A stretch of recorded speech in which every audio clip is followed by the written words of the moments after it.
हितुरी देखे बिना छूटत है परान।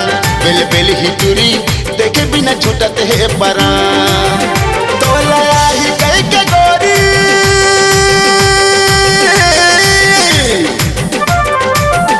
तो लया ही कह के गोरी मैं खोले हो दुकान। बेल बेल हितुरी देखे बिना छूटत है परान। मट मट हितुरी देखे बिना छूटत है परान।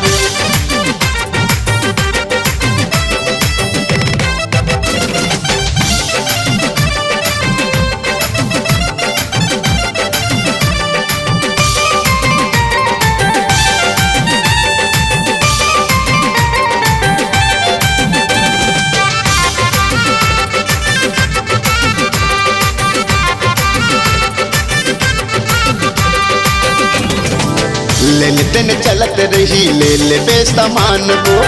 तोर पर बैठे हम खोल के दुकान वो।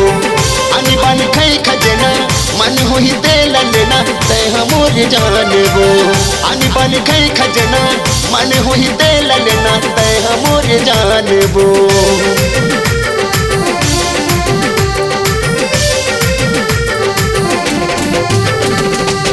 लेन देन चलत रही ले ले बेसामान वो।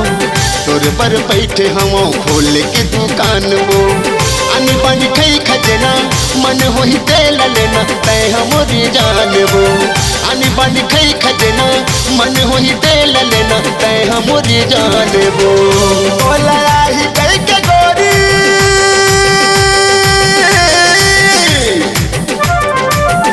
तोला ही कह के गोरी मैं खोले हो दुकान। मट मट हितुरी देखे बिना छूटत है परान। बेल बेल हितुरी देखे बिना छूटत है परान।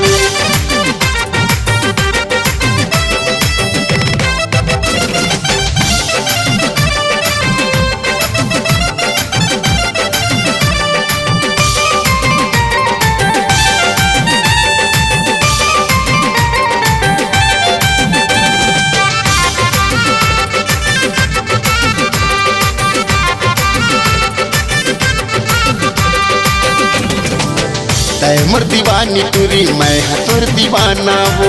रोज रोज मोर गली माँ तोरे आना जाना वो। एक दिन फुर्सत माँ गाड़े तो कुदरत ना आवे मोरी काम वो। एक दिन फुर्सत माँ गाड़े तो कुदरत ना आवे मोरी काम वो।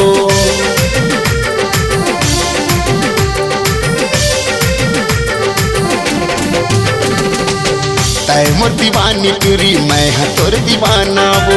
रोज रोज मोर गली माँ तोरे आना जाना वो। एक दिन फुर्सत माँ गाड़ी तो कुदरत ना आवे मोरी काम वो।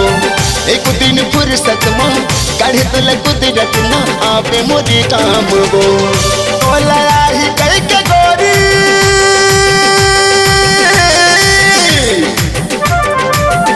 तोला ही कह के गोरी मैं खोले हो दुकान। मट मट हितुरी देखे बिना छूटत है परान। बेल बेल हितुरी देखे बिना छूटत है परान। बोला ही कह के गोरी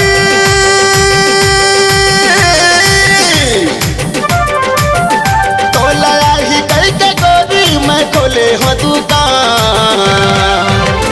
मट मट हितुरी देखे बिना छूटत है परान। बेल बेल हितुरी देखे बिना छूटत है परान। मट मट हितुरी देखे बिना छूटत है परान। बेल बेल हितुरी देखे बिना छूटत है परान। मट मट हितुरी देखे बिना छूटत है परान।